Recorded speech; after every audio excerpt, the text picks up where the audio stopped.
morning, everybody. Right. Welcome to the C20 panel, Accountability Through Digital Government. Good morning or good afternoon, depending on where you are. I'm sitting near Washington, D.C., and my colleagues are all around the world. It's exciting to be here. The C20, as you may know, is an independent engagement group of the G20 and is a global platform for civil society organizations in the G20 process, delivering civil society's demands to world leaders. The C20 community is composed of 1,000+ CSOs from all corners of the world, which have been channeling the voice of civil society into the G20 process since 2013. We got in touch with the C20 through our co-working space in Washington, which is called OpenGov Hub. OpenGov Hub hosts more than 40 organizations, and it was originally founded also around the same time as part of the open data movement. The title of the panel is Accountability Through Digital Government. This is a really important question today. Today, during the time of COVID, we need to ask ourselves again about the role of government. What does the government need to do?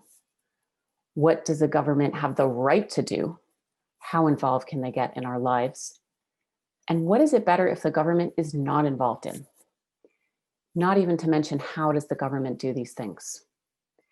As we think about digitization as a tool to increase accountability and reduce corruption, this is going to be the topic of our discussion today, and that's my job as the moderator, is to bring it back to that. I do want to say that something that I'd like everybody to remember is that digitization may not automatically decrease corruption.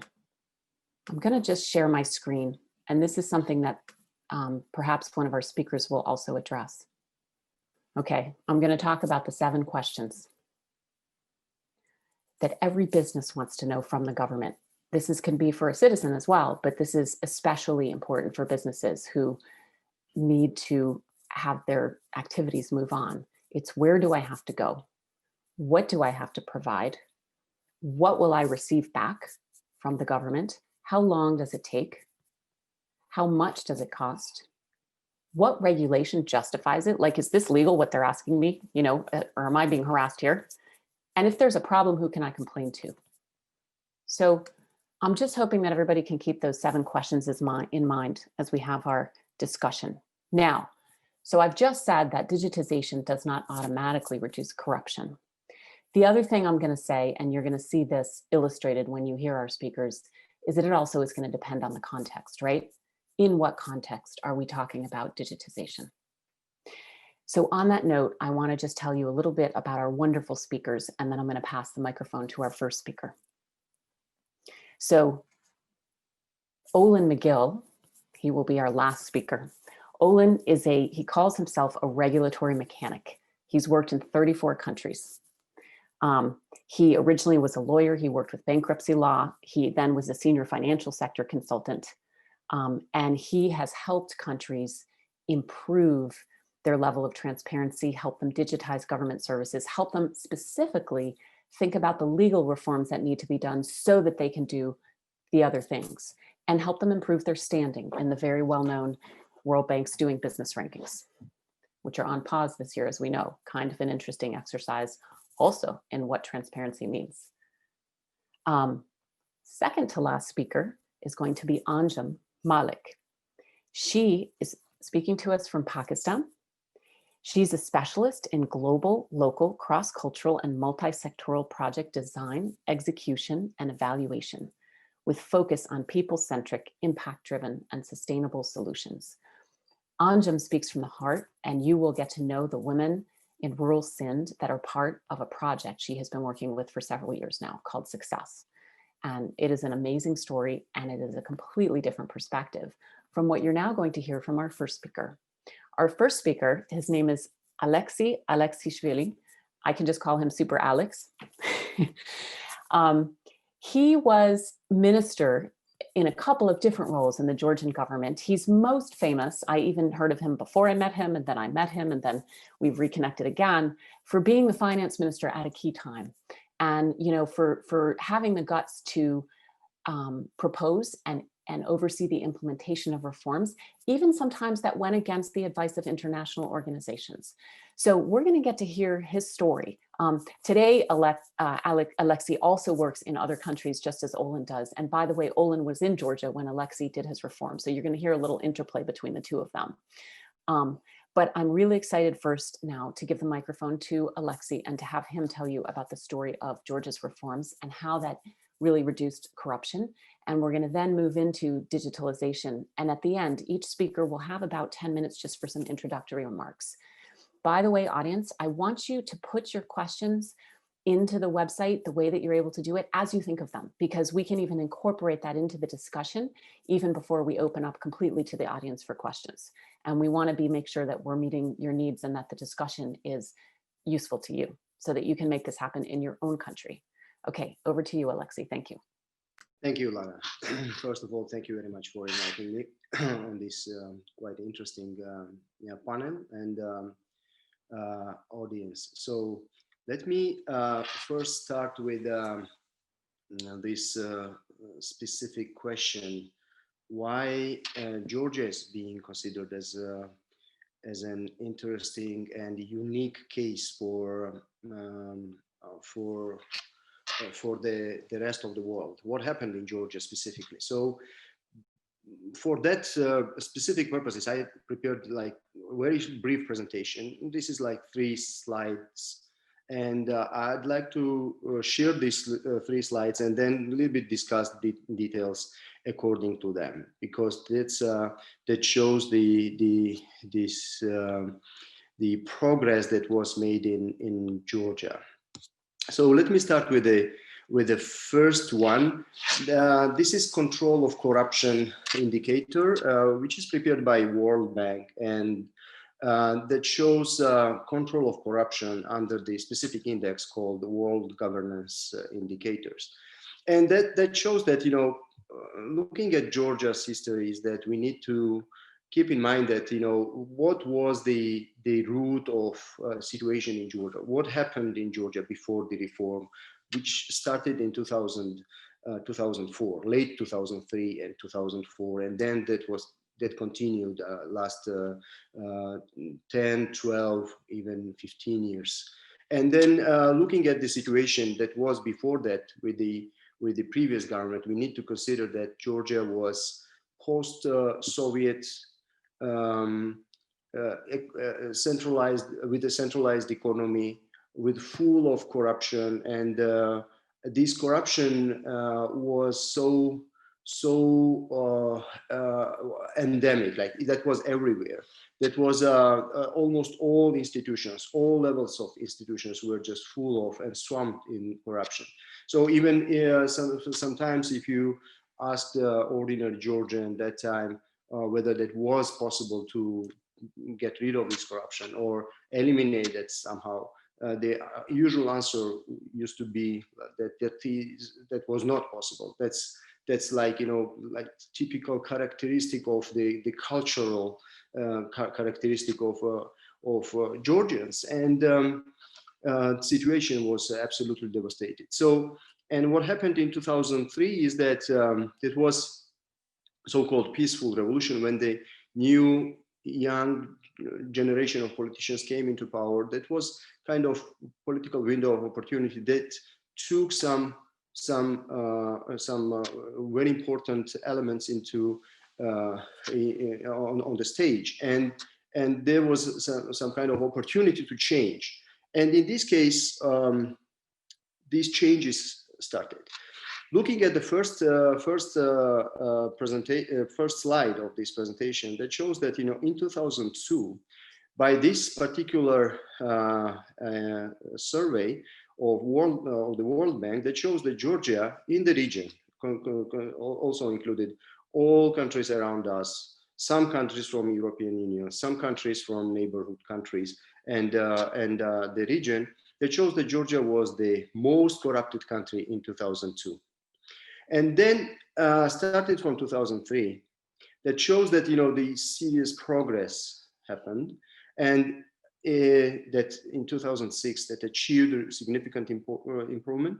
And then in since 2012, this is the least corrupted country compared to the same countries in the region. And then it still continues. This is very important, that this continuity is still there. Let me also show you the next slide, which indicates the economic results of this, how that was reflected into economic results, because that's really very important as well. You can eliminate corruption somehow, but whether it has impact on economic improvement, prosperity or not. So in this slide, we have three main indicators. One is GDP. Another one is tax to GDP ratio, this red line, and the blue line that shows investments to GDP.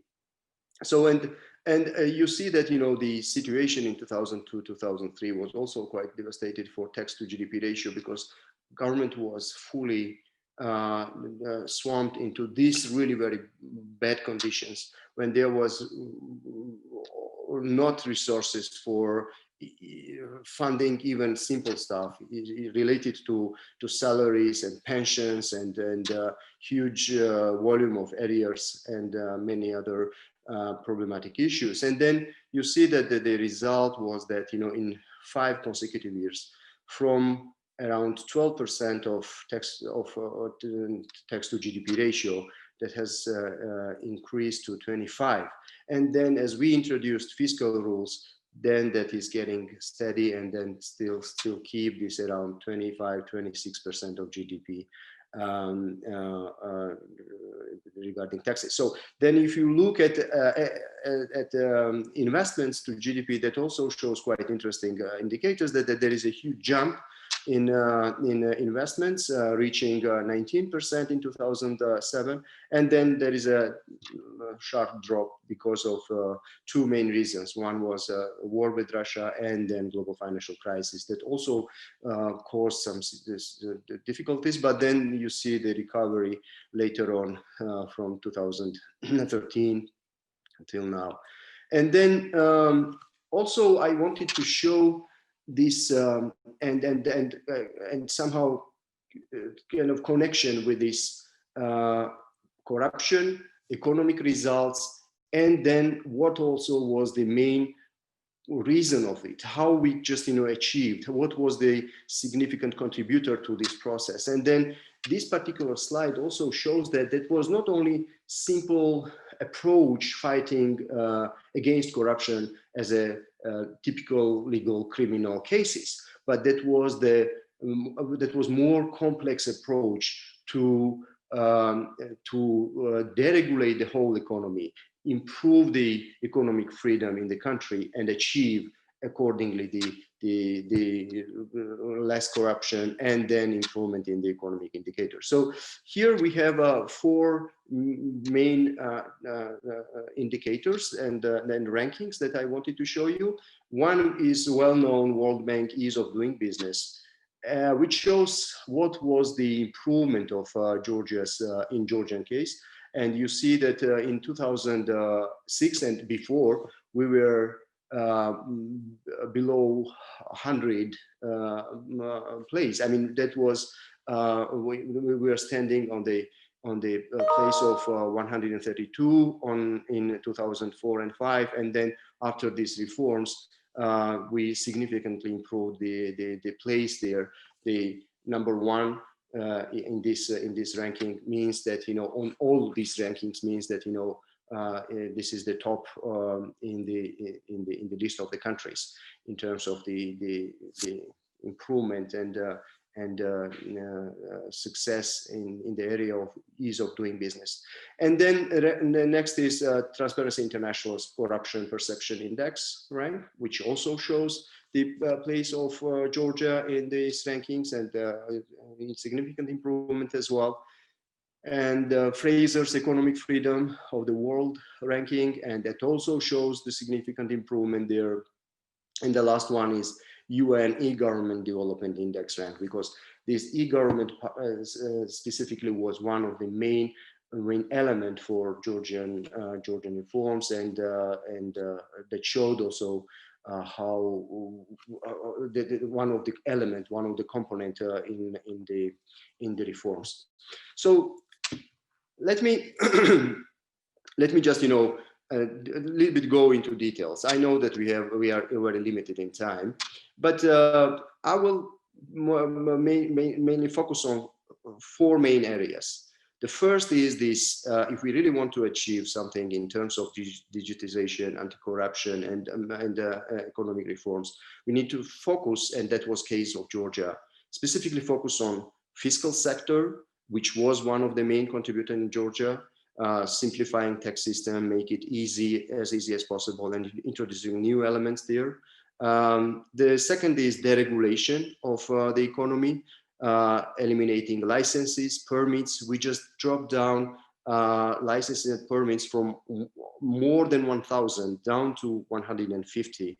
And that was very important achievement. We used the methodology so-called 0+, which is very important tool to do this reform in a very short and limited period of time.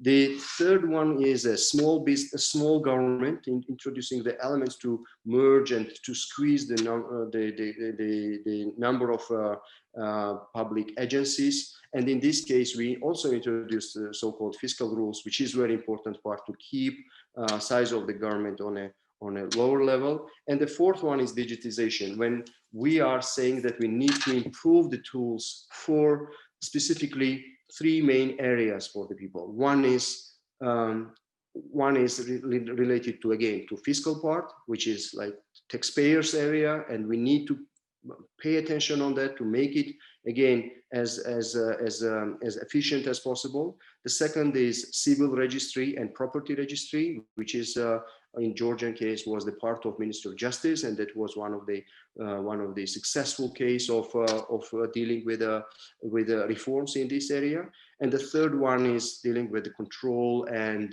administration, which was also a very important part for that perspectives. So to finalize, I will just make 3 main points, and then we can continue during our Q&A session. So I think that the 3 main elements should be somehow pointed out. One is that for successful reforms, I believe that there is the need for proper sequence and consistency.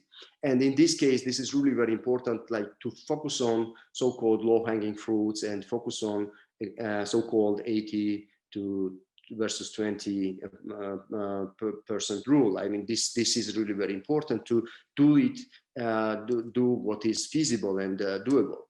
The second is to take the ownership, because that's really very important. I mean, there are usually many international organizations entering into this process, and the government is just not taking the ownership, but usually follows these recommendations only, but not doing active role in this case, and not taking the ownership in this case.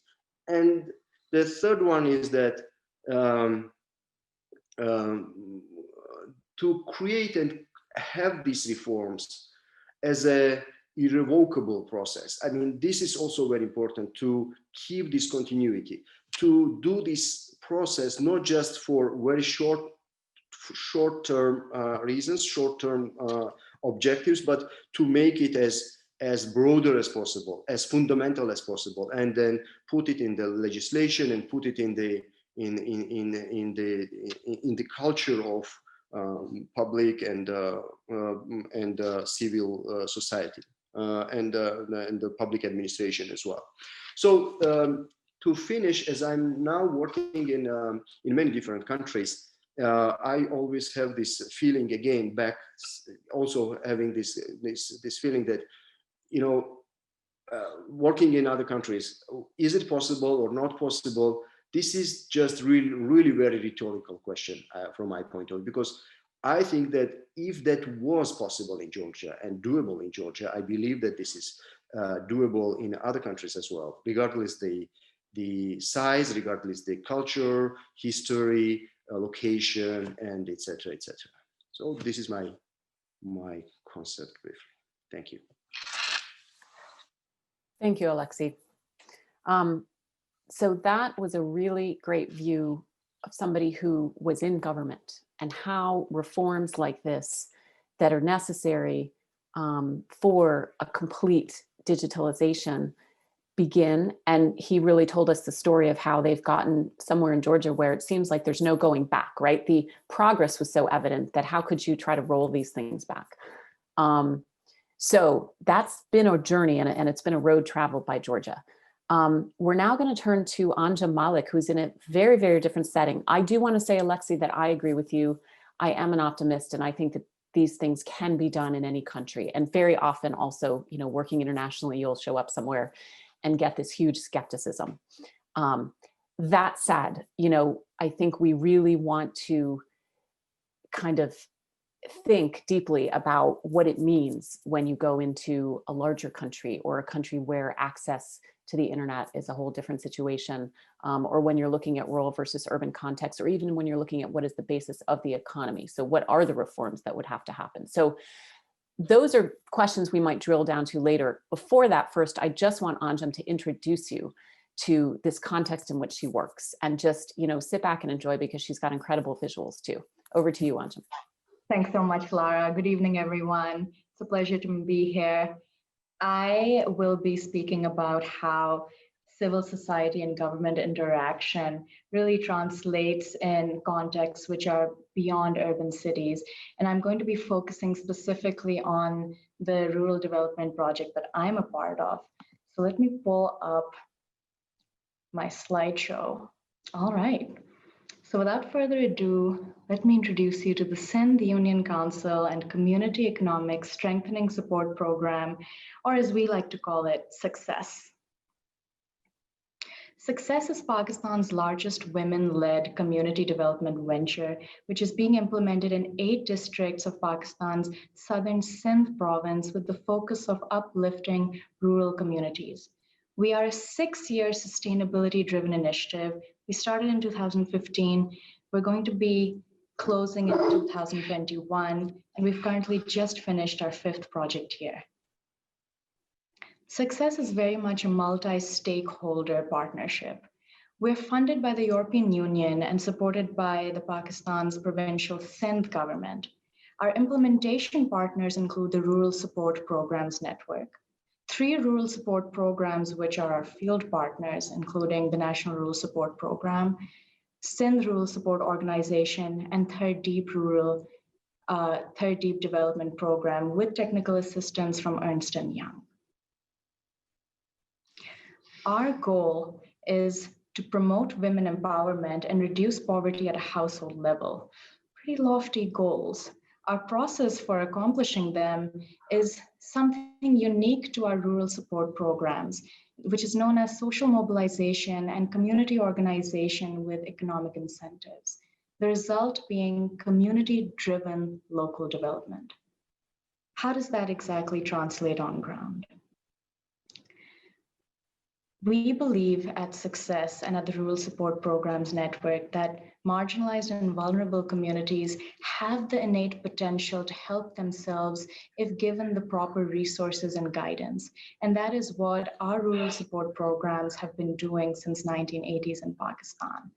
The unfortunate reality is that in the context where SUCCESS works, the government does not have the capacity to reach our rural communities, and our rural communities do not have the capacity to reach the government and avail public services on their own.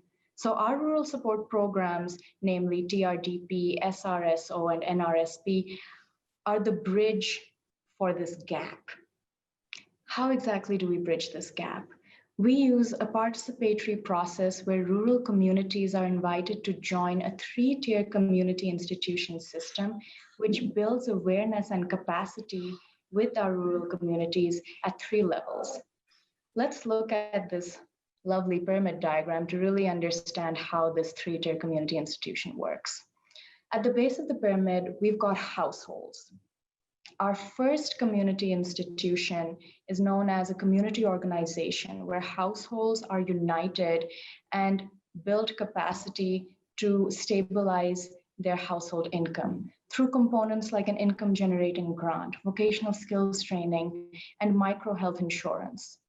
The next community institution is a village organization where community organizations are united to make a VO or a village organization. At this level, our rural communities tackle issues which are more of a communal level, which can include infrastructure, a community revolving loan, and environmental concerns. Lastly, we have local support organizations at the top of the pyramid. This is a level where our communities are so empowered that they have the awareness, the intellect, and the decision-making capability to advocate for their communities directly with governments and markets as community leaders and advocates. Because we are so driven towards sustainability, and like my co-panelist Alexi, we want this change to be sustainable and long-term. Our data indicates that out of the 596,231 households which have been organized through this three-tier community institution process, 70% are going to continue once our project closes in 2021. Why? Because we have provided them with the basic facilities which will allow them to plan long-term. How? Through community investment funds and income-generating grants which stabilize their household income, through micro health insurance which allows them safety against sudden health shocks, through technical and vocational skills training which allows them to expand their job opportunities, through physical infrastructure like roads and clean water schemes. However, we at Success do realize that for real bottom-up change and societal positive impact, we cannot work in a vacuum. We need to have other stakeholders at a local, a national, and an international level to help our rural community partners. In this webinar's case, the government. That is why we at Success initiated a component known as the Joint Development Committee, or the JDC, which was a platform for direct engagement between our rural communities and the local government stakeholders. Not only did this platform create a reciprocal mechanism between our local support organizations and local government authorities, but it fostered civil and public sector synergy. It also promoted inclusion and transparency of public services to our rural communities, which was meant in the end for eventual accountability on both sides. The different partnerships that our rural communities have done with the local government have proven the effectiveness of public and civil society collaborations. This has included polio vaccination drives, flash flood disaster risk management, and most recently, the COVID pandemic. The COVID pandemic created many challenges for our rural communities, as it did for urban areas on an international level. And in many ways, our rural communities are still healing from those scars. However, this particular pandemic was also a litmus test for showcasing whether our three-tiered community system and the different economic components that we had given to our rural community members for capacity building was actually going to have any long-term impact. And the results were nothing short of inspiring. Our women, because in Success, our community institutions are led by women. Our women didn't wait around for any foreign or outer influence to come and tell them how to cope with this particular pandemic. Why? Because they had a system in the form of the three-tiered community institutions to react and respond in a very effective manner. 217 local support organizations were represented in government COVID-19 relief committees. Over 18,000 community institutions engaged in public awareness and response activities within their communities. A lot of our rural women who had taken vocational skills training in sewing responded to the changing market demand by sewing face masks, which corresponded to the different health and safety criteria. And this picture actually showcases these women sewing those face masks for personal and local demands. When it comes to digitization of public services, right now, our program districts have limited interaction with digitization. One of the key things that we have tried to promote is getting our rural community members, specifically women, the computerized national identity card, which is known as a CNIC in Pakistan, and is really your ticket for accessing all kinds of public and private services, from voting rights to bank accounts to traveling on buses or airplanes. And we at Success do realize that for future long-term sustainability, we do need to incorporate more digitization of public services with our rural communities. Two of the most recent public services which have been digitized by the government of Pakistan and has direct implications on our program districts is the Asas Emergency Cash Fund and the Pakistan Charities Act. Both come with pros and cons when it comes to implementation in a rural context. Now, I could talk about the pros and cons, but that would really defeat the purpose, considering I've just spoken about how our project promotes women empowerment.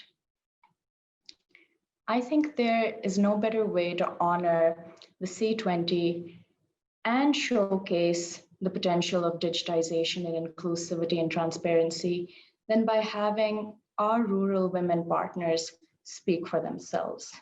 And they can very easily do so. For me, that's the greatest impact that we have given to our rural women partners. They have the confidence and the class of speaking for themselves.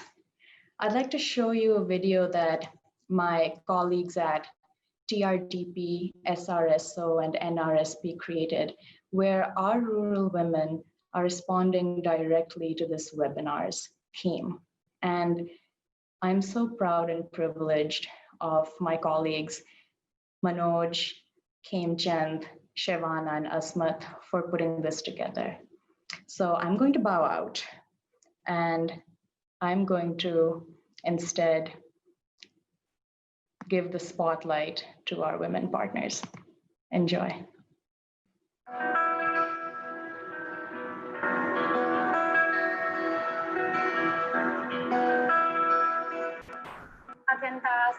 We are facing difficulties while reaching the local government offices for the issues of our village organization and local support organization. For that, we need an online platform where we can easily share our problems without any difficulty. This way, we can share our problems instantly, or we can also share our union council level issues with relevant government authorities easily. The government has initiated some programs like Asas Emergency Cash Fund through One Mobile Phones. This should be continued because earlier, if the government was providing financial assistance for the poor, these people had no knowledge of the exact amount allocated for them. During withdrawal of that money, the beneficiaries were not given full payment. Through mobile phones, we can highlight different social issues from our home within seconds. All people have the ability to do different chores via a mobile phone. This saves us precious time and resources. We people are stuck in the quagmire of corruption. We don't even know if someone is taking bribes from us. I am a lady health worker. Mobile phones are important in our daily working routine. A few years ago, mobile phones weren't easily accessible everywhere, but now they are easily available. Now we register the mobile numbers of parents and couples and inform them by text messages about vaccination appointments. This is helping us in achieving timely vaccinations. We also submit our progress reports via mobile phone apps. Before, we had to travel miles to submit our reports. The COVID-19 pandemic caused many problems in our village. Daily wage labor opportunities ended. We were not allowed to visit a doctor if a child got sick. We spoke with the deputy commissioner in his office. He suggested that we submit a hard copy application to the local revenue officer. We have still not received any response. Community bookkeeping work is mostly done on laptop and mobile phones, and I am familiar with both. I want to say that there is a need to digitize government services so that we can share our issues while sitting at home and they can help us. Our society is facing many issues like the Lahore motorway incident. If government services were digitized at that time, the victims could have gotten help.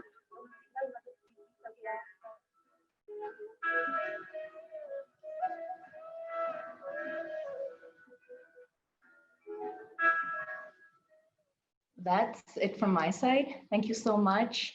Over to you, Laura. Thank you, Adnan. That was wonderful. And I'm really excited to come back and drill down into some of those issues.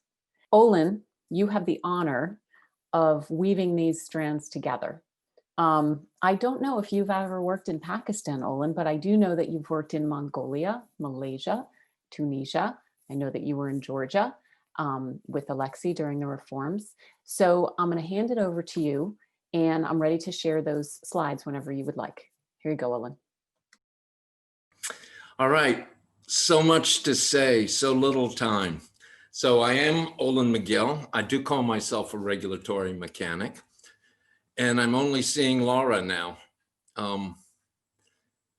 which is a great thing to see. But I have worked in, I've worked in Afghanistan, and we worked with Pakistan. My project helped facilitate the Afghan-Pakistan free trade agreement a few years back. But anyway, we're here to talk about a kind of reform that is new.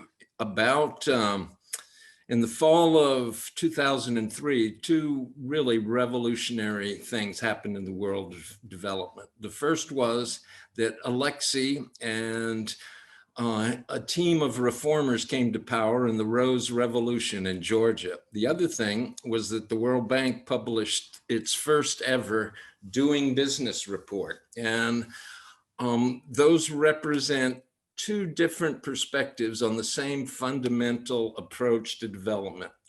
And it was pioneered by Peruvian, I think, economist Hernando de Soto, who for the first time went out and examined what poor people have to go through when they deal with government. And he found lots of procedures, lots of wasted time, lots of wasted money. And so the Doing Business and the Georgian reforms were both focused on how can we eliminate that total waste.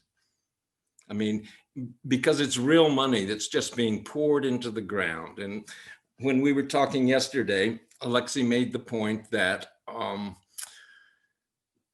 we know how to do this. Technically, it's very easy. You know, we know what to do. Technically, it's not very difficult. The hardest part is getting the people who get to say yes to actually say yes. The issue is one of political will. And Laura, can you show the first slide? So Alexei's slide plots Georgia's performance in GDP, tax revenues, and foreign direct investment. And this snapshot shows you what is the most successful continuing reform effort I've ever seen. And I think it's in terms of donors, I managed a USAID project, Georgia Business Climate Reform Project, that was devoted specifically, my mandate was support the government's reform priorities. And one of the interesting things is I was an old guy and all these people were incredibly young, but they were in charge. And I kept telling them, you can't do that. And then I would get a lesson in development. I found that I was able to, I was almost always right about what was wrong, but more often than not, young people without the baggage of experience or repeated frustrations, they were able to have a bigger vision and a better idea. And so with the help of all the people who worked on this project, Georgia's approach to regulatory reform is now making inroads around the world. So what I want you to look at first is this growth in revenues, as a tax revenues as a percentage of GDP. It looks flat when we get up to the 25% level. It seems to be, 25, 26%, but that's on a growing GDP. I mean, if you look down at the bottom, you can see the annual GDP growth figures. Guys, have you ever seen anything? And look at the duration of the continuing growth in GDP over time. That means capacity was built. People who started reforming were able to transfer to others the methodology. And it's a fairly simple methodology. What we're seeing here is the macro effect of microeconomic policy reforms. And basically, they were all the same reforms.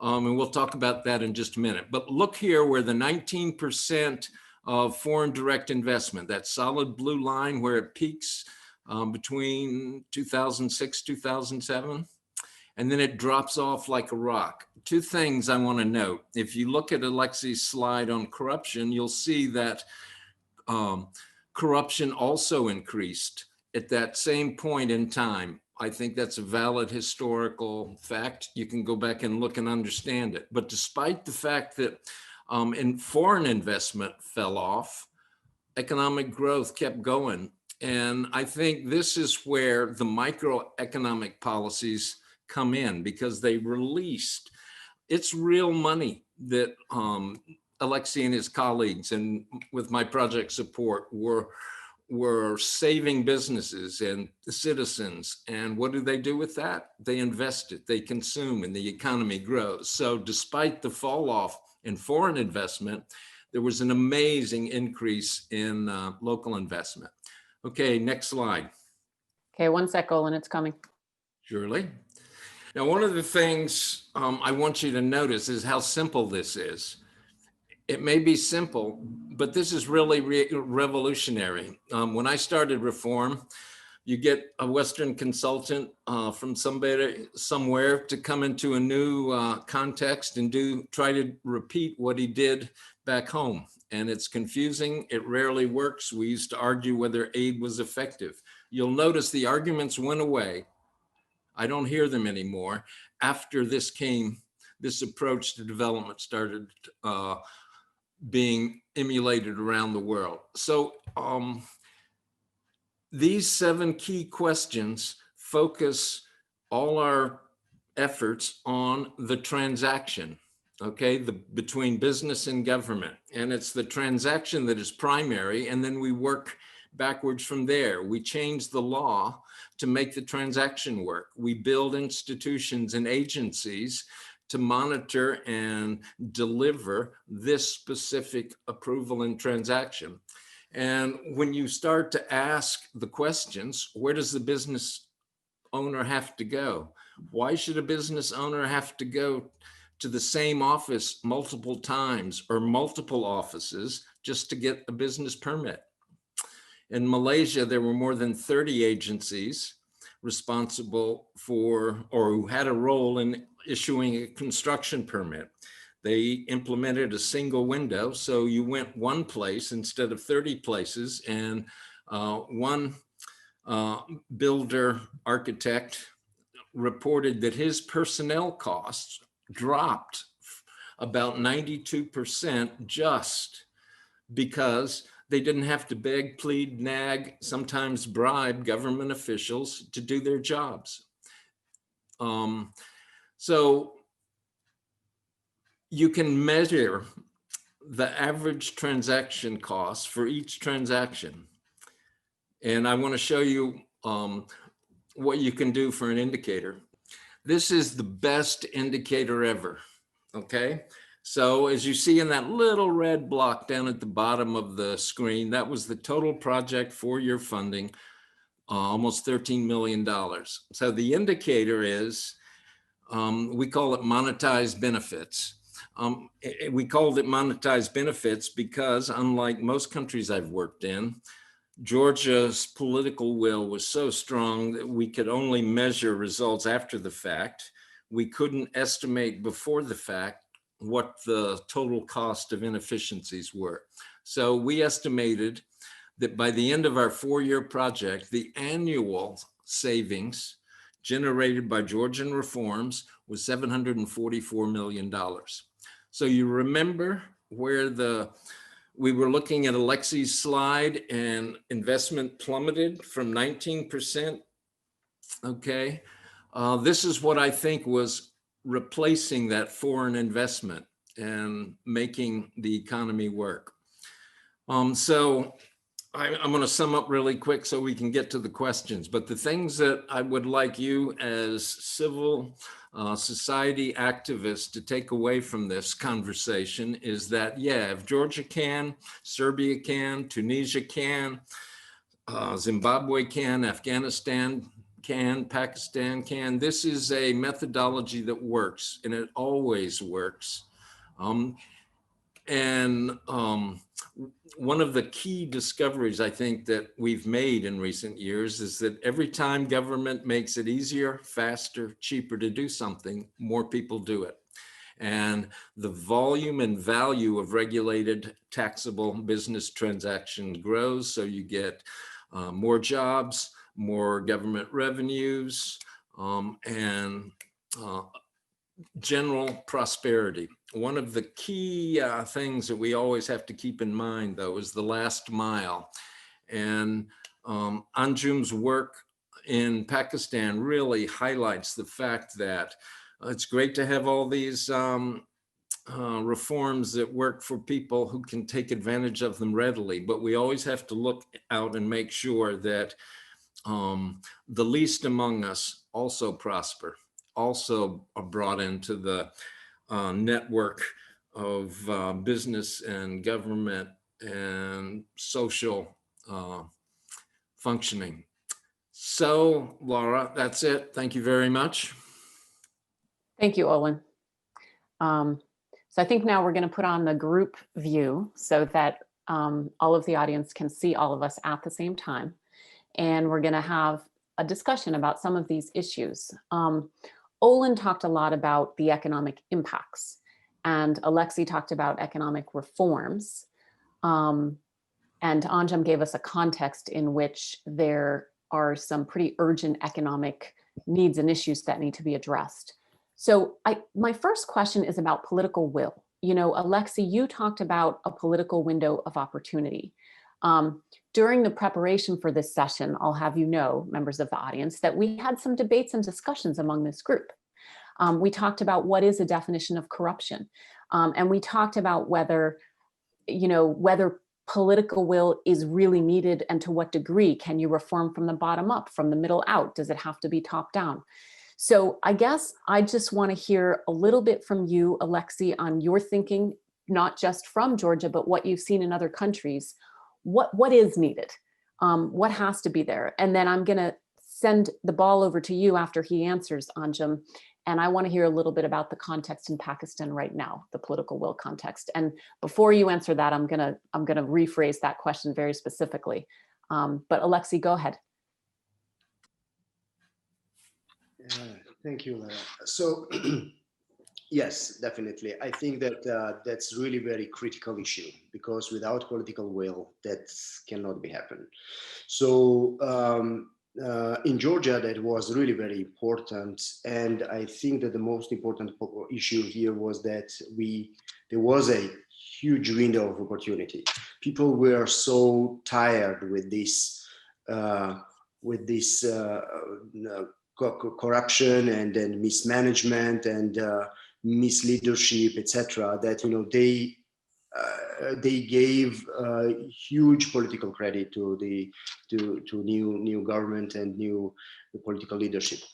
But we see in other countries that that's not so much integrated. That's not so much centralized, this political will. Sometimes we see that there is some political will in one small group of politicians, or we see that there are some effort coming from leadership of the municipality, for example, or capital of the country, etc., etc. And then I think that that's also very important. I think that in this case, all the international organizations and maybe international development agencies supporting these reforms, they have to find those champions and support this as much as possible, because this is really very important to popularize, somehow make that important and significant for the whole country as a showcase, because in this case that will work. I think even in the case when there is no total political will, we still have some room to make changes.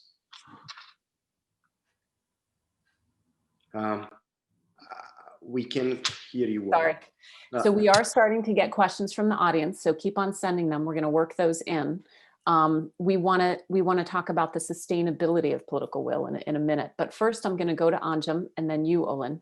So Anjem, your Prime Minister Imran Khan was named Man of the Year in the Muslim 500. There is a Pakistan digital strategy. There have been very high-profile efforts to roll out digital services, especially during COVID, as is the case with many countries. Is there political will? Are you feeling that there's real change that's going to happen? This is more a question from the macro perspective for you. Sure. Thanks for asking that, Lara, because I think for me to answer this very nuanced question, it's important to first talk about how we're really depicting political will. So Lara has told me that political will means courage to push through some things that may not please everyone. And yes, Pakistan does have a digital policy. It was one of the key policies that our Prime Minister Imran Khan was really pushing through. Unfortunately, when it comes towards implementation, I don't know if it's as effective across the country, because again, there are contextual discrepancies that are not always considered when these policies are made. So even though there is the sincerity and the goodwill, I don't necessarily know if that necessarily translates on ground. And one of the examples that success is dealing with when it comes to digitized policies is the newly passed Pakistan Charities Act. And I want to bring that up because it specifically deals with countering corruption and sort of using a one window approach to regulate charities and their funding. Now, on paper, it looks great, and it should, it should decrease corruption because that sincerity is there. Unfortunately, when the bill was made, it just becomes very clear that people from different contexts were not given a seat at the table during the creation of this bill. So right now that it's been passed, it's translated to what the RSPN head of social mobilization terms as some very draconian policies for our rural community partners. I mean, for one thing, there's a registration fee, which from what I've told, initially came up to 10,000 rupees, which had to be paid yearly. Now, we're dealing with people whose monthly household income averages 500 rupees. That's less than $5 US. how are these people supposed to be paying 10,000 rupees per year? From what my colleague, the head of social mobilization at RSPN, then told me, was that this registration fee was later revised to, I believe, 1,000 rupees, but then the yearly renewal aspect is still there. From what our project is dealing with, specifically regarding this Charities Act, is that because no one really considered how this law was going to translate for rural communities. It just seems like people took a lot of things for granted when they created this. In some ways, I think a lot of the things that were taken for granted was that people would have easy access to banks. That does not hold true in our program districts. Another thing that was taken for granted was that people would have access to mobile phones and digitized devices, Wi-Fi connection to register online for this Charities Act. Again, that does not hold true for our program districts. So I think when I try to frame this in terms of political will, there's definitely the sincerity. Our political leaders do recognize that digitization is the need of the hour in our country. And that is very much supported by our rural women partners in Sindh. We've just seen the video. They all understand that they need to have digitized public services. However, it's very important that when these digitized services are being created and the process of implementation is being thought out, these rural people should be given a seat at the table instead of this bill being passed and everyone scrambling to understand how this is going to affect them. That's my Thank you, Ancham. Olin, what do you do in a country where there's not very much political will? What are some of the hardest environments you've worked in, and how do you get things going? I try to convert them by making people, giving them the possibility to be heroes within government. I mean, and I really use anything we can do to provide a metaphor or to provide more facts and accountability. So arguments that I've used, that huge stack of annual savings that you saw on my third slide, that's the breeding ground of corruption. All that liberated money was waste in that bureaucracy. And so that was just the formal savings, right?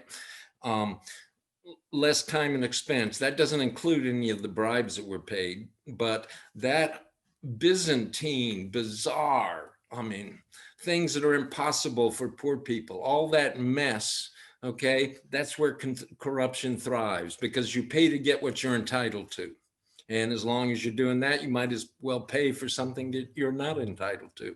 So, I mean, it's like telling doctors to wash your hands 300 years ago. Think of all the lives that saved. Just wash your hands. And so this is what we're saying to government, just clean up the waste. And it doesn't cost any money. So that's one argument.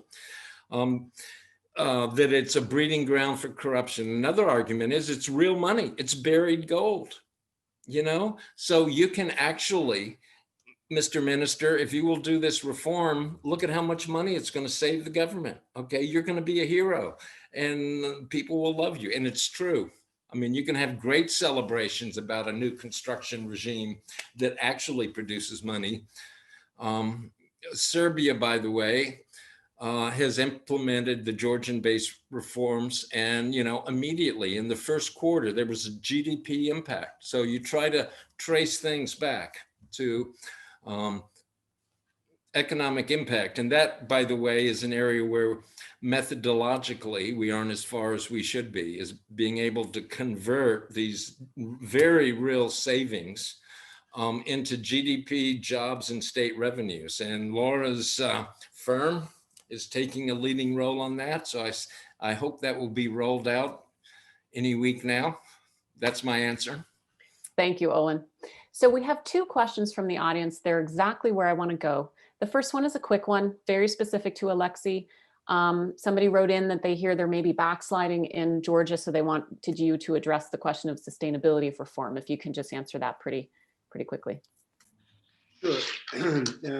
Thank you. So first of all, regarding backsliding, of course, there was some, but it's not significant. That was like, if we look at those indicators that I showed, that all of them show that these continuity is there. I mean, none of those specific indicators, especially related to economic freedom, to ease of doing business or corruption perception, they are standing on a really very positive way.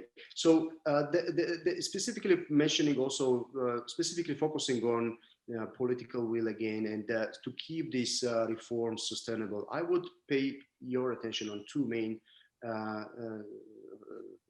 targets, let's say.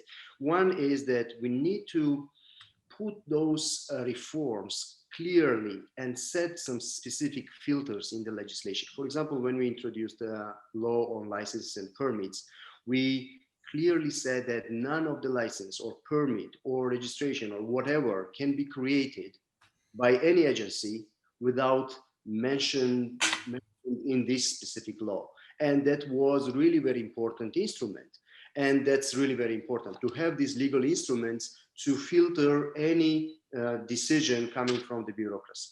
And the second point is to institutionalize these reforms. That means we need to specifically significantly reduce the number of bureaucracy. That's really very important. We sometimes call it debureaucratization, because that's really very important. When there is the agency doing nothing but issuing some license and then controlling this license, how that works, we need not only to abolish this license per se, but we also need to abolish this agency completely.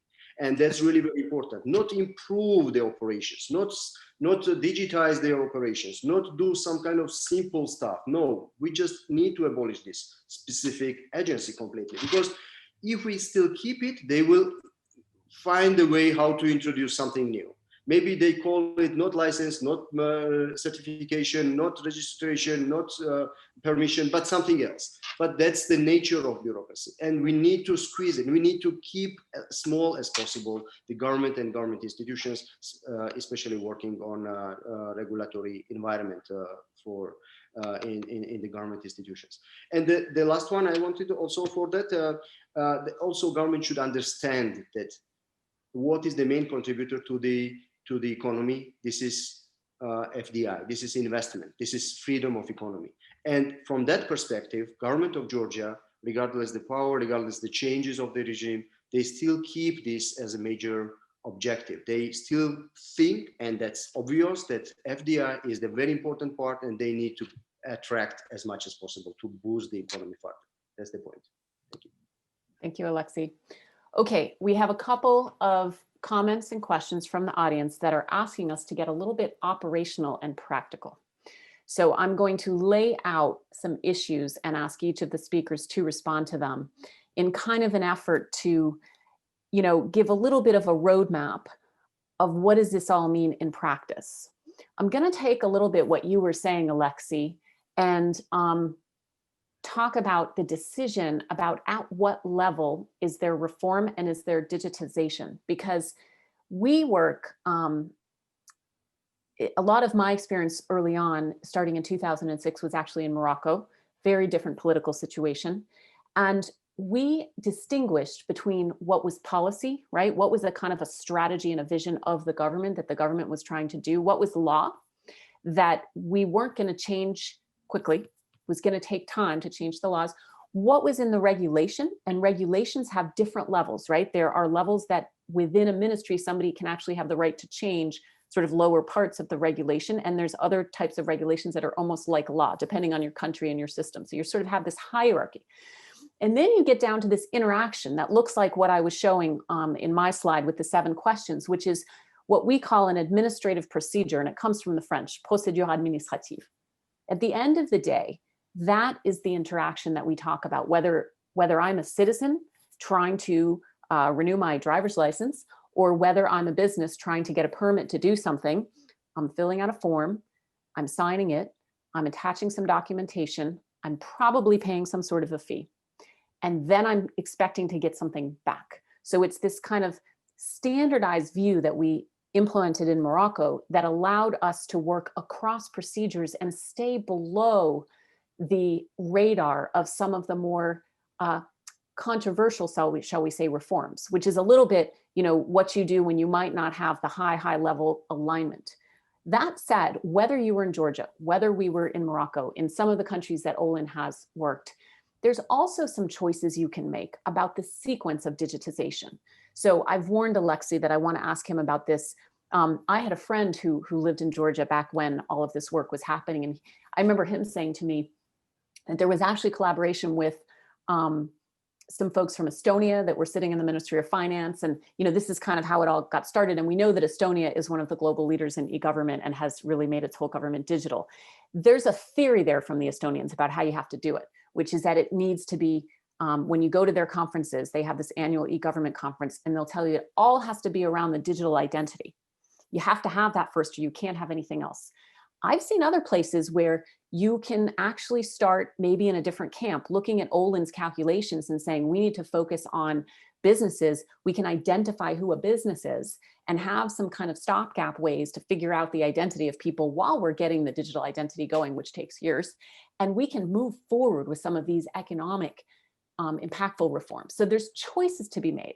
So I'd love for Alexei to just outline the sequence. What happened in the digitalization? What is this? That's e-government is such an amorphous term. What do we mean? And what did it mean in Georgia? Like back then, what was the first phase? What was sort of the middle phase? And where is Georgia now?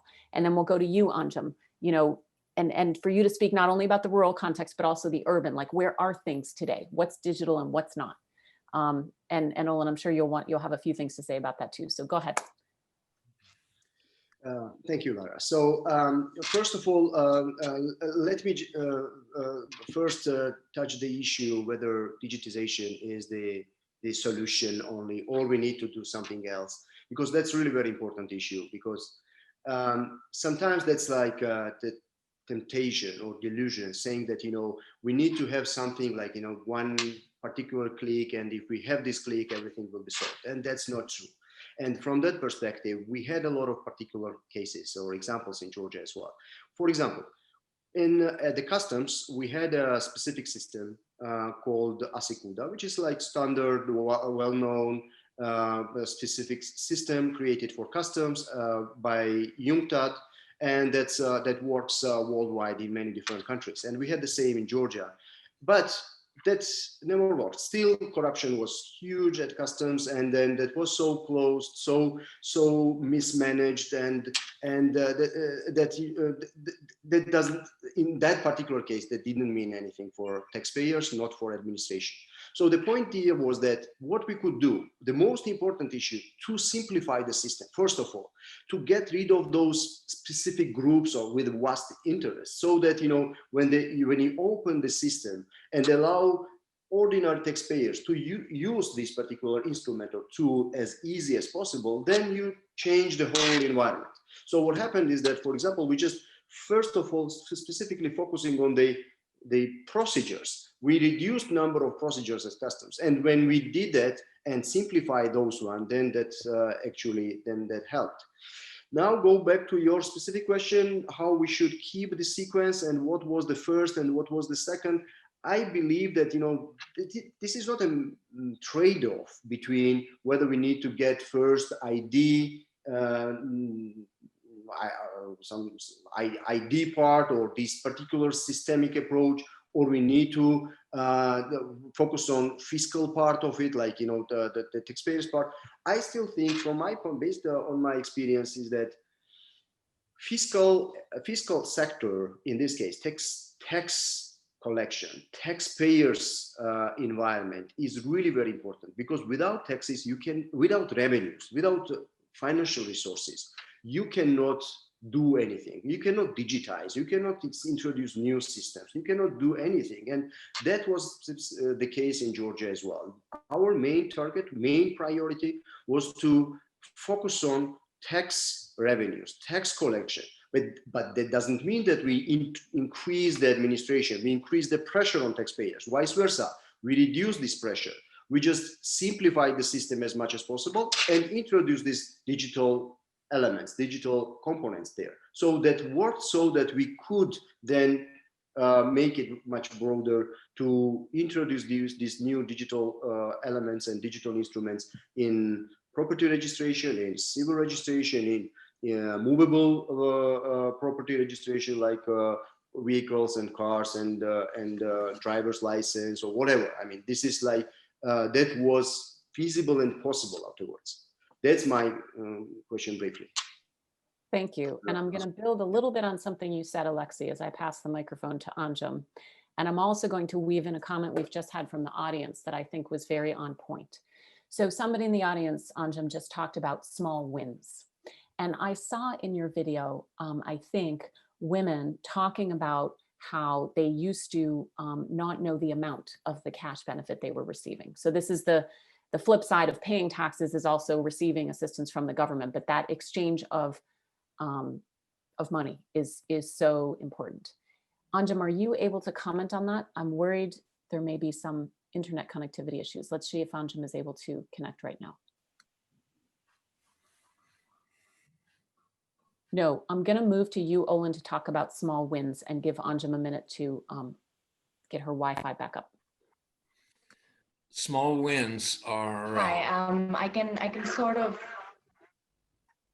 Anjum, would you like us to wait for you, or should we pass it to Olin and then you'll come back in a minute? I'm There you back. are. Great. Sorry about that, folks. So I sort of lost your question, Lara, because my Wi-Fi became a little glitchy. Do you think you could just quickly clue me in again on what you said? So there was a comment from the audience about small wins and the importance of making progress as you go. And there was something in one of in the videos that one of your women mentioned that I think might have been a small win or a big win. This issue about knowing how much money you were getting through the cash assistance programs. Are there any other small wins? Is there any comment you want to make about that? And also any comment you want to make about the sequence of things as you're seeing it unfold in Pakistan? And then we'll go to you, Olin. All right, Anjum, we're going to go to Olin. We're going to give you a minute and we'll come back to you. Go ahead, Olin. Talk about some small wins.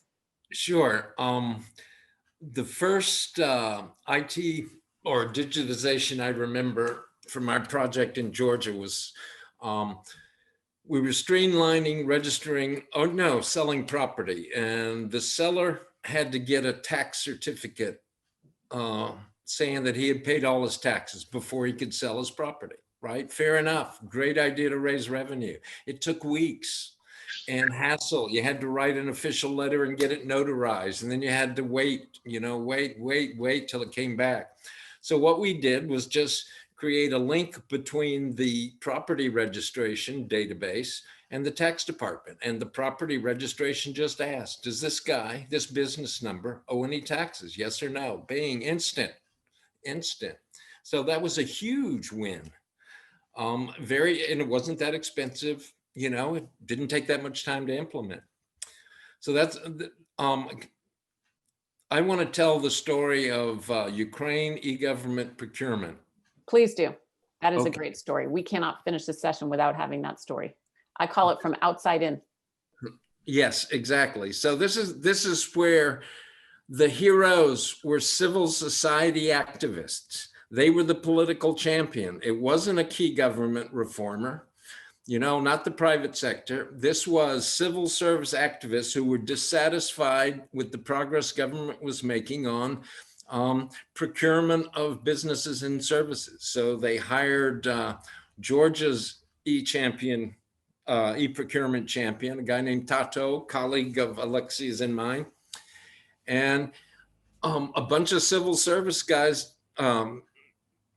civil activists got together, formed an NGO, and they created the software themselves, and it's just the back office software, and they donated to the government, and they created such an uproar, that the political environment required the government to accept it. And the beauty of this system is that it's just the back office software. So they now have about 20 different private sector businesses providing the front end. you know, so the business actually uses a front end application, which, you know, helps him comply with the government submission requirements, and the front end application dumps it into the back office for processing. So this is how I think government private sector allocation of digitization should work, because you can't afford to hire private sector to do your development. In Georgia and Estonia, the public sector does its own. And that, I think, is a key point. But the private sector, when they have to compete with each other, do a much better job.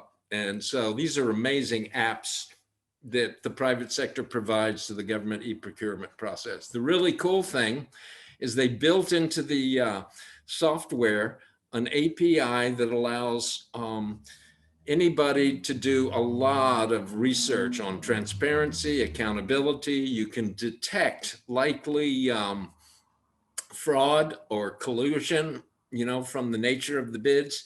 So there are now 7 NGOs that specialize in pouring through this government procurement data and informing their communities. Hey, this, you know, they're looking to build a new school in your neighborhood. Check it out, get engaged. And so, I mean, doing digitization right, it has huge ramifications and need for the third sector, NGOs, to get involved. Thank you. Thank you, Olin. And you did answer one of the other questions we wanted to get to. And Anjum, it looks like your connection is excellent right now. Yeah.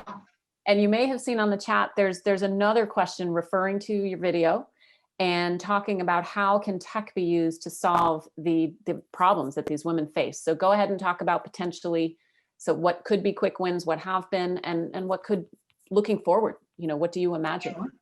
Sure. So I actually agree with the points that Alexi and Olin made. Digitization does have huge ramifications for a long-term positive impact if done right. Streamlining the process, making it more efficient, just changes everything, especially for, you know, people in rural contexts. We just saw the video where that woman was talking about how she was trying to get in touch with local authorities, and she just kept getting shoved off to one person and the other, and her problem was never able to be solved. So getting the process streamlined, having people who, you know, are at the other end of whatever digitization process is going to be implemented, so that there's someone, some face that is going to be, you know, your point of contact, that's going to be held accountable to whatever public services need to be provided to the people, is key. Again, I think our project's rural women partners do a great job of showcasing that. Their lives are made so much easier, and for them, it's not a small win. That is a big, big, big win, especially when it comes to, you know, them not having to travel miles and miles every day just to get a schoolmaster for their school. All they need to do is pick up their cell phone and go, hey, our kids aren't going to school for a couple of days. Where's our schoolmaster or mistress? What I do want to talk about, especially, you know, bringing in our 3-tiered community institution system, is that it's important to first understand where a people are in their context. And that's why we have our rural community women go through 3 processes of capacity building before we connect them directly with the government. I mean, whenever I speak with our rural community partners and talk to them about what kind of change has been made at a societal level, these women always start off by saying, we didn't have a voice. We didn't have any decision-making power at a household level. We couldn't even leave our houses and go to the adjoining village, let alone a hospital to give birth. Now that's, I can't even think of an adjective to describe that. If I had to live in that context, I don't know if I would survive. So for these women to finally have a decision-making power at a household level, at a community level, at a village level, and finally to have local government authorities listen to them and respect them, that's a huge, big win. No small win there for me.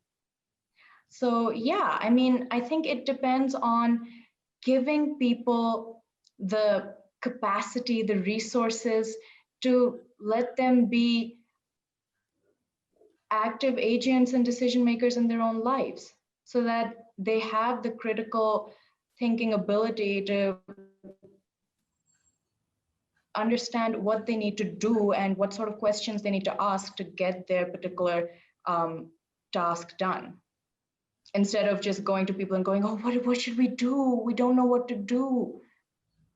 So that for me is the answer. I think digitization does have the potential for long-term sustainability of our rural partners, and our rural community women recognize that. But at the same time, I need to provide a caveat which says that the women we spoke with were leaders in their communities. They had reached that amount of capacity building to understand the pros and cons of digitization, and they had the exposure to some kind of alphabet to know how to, read what's on your digital devices and to know how to use them. Not everyone has that. Thank you, Anjum. Okay, we are running out of time. This has been an amazing session. Every time I engage with our panelists, I learn, and I think we've all been learning from each other as we've prepared over the past 2 weeks. As we wrap this up, can I ask each of you to just give a sentence out to the community of the C20, which is essentially making recommendations to the G20? What has to happen? Olin, you're up first.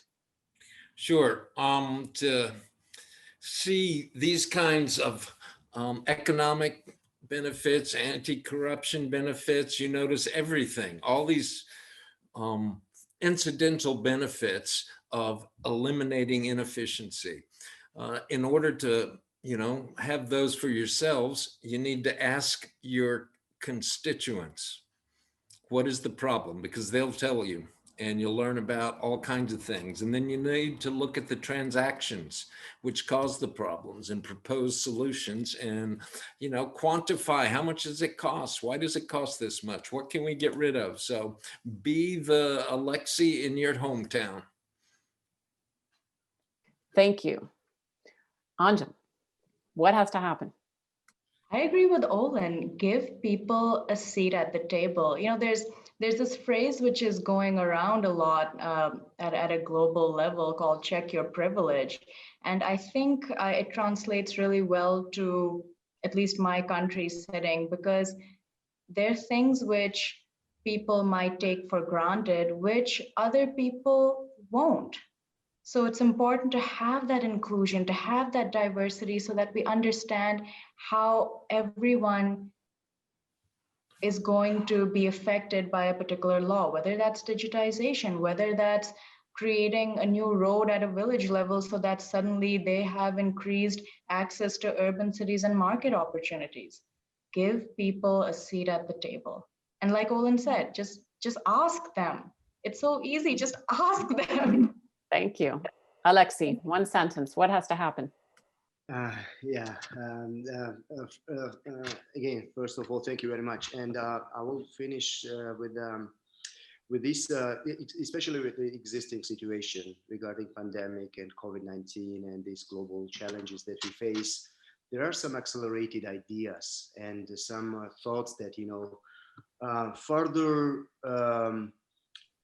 further intervention from the state into the economy, or further protectionism, or closing the country into their borders, or some kind of these type of approaches create some delusion that each of these countries should survive themselves, and that is the absolutely wrong message. The most important one, again, is to go ahead and create business enabling environment as much as possible, to open the economy as much as possible, and unleash this free trade further and further, so that especially poor, if we need to eradicate poverty in these countries, we need further improvement in anti-corruption efforts and improvements in doing business environment.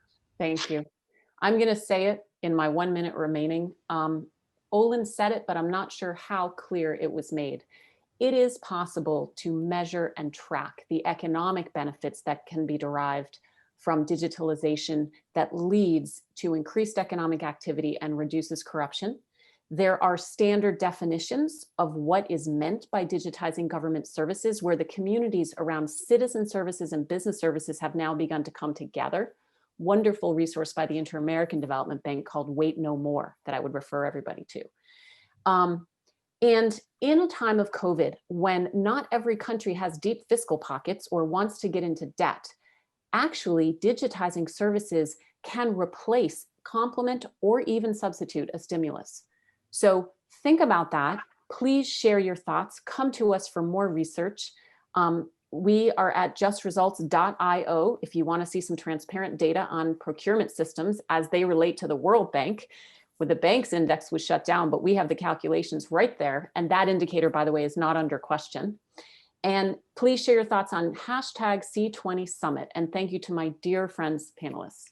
It's been wonderful getting to know you, and I look forward to continuing to work together. Bye-bye.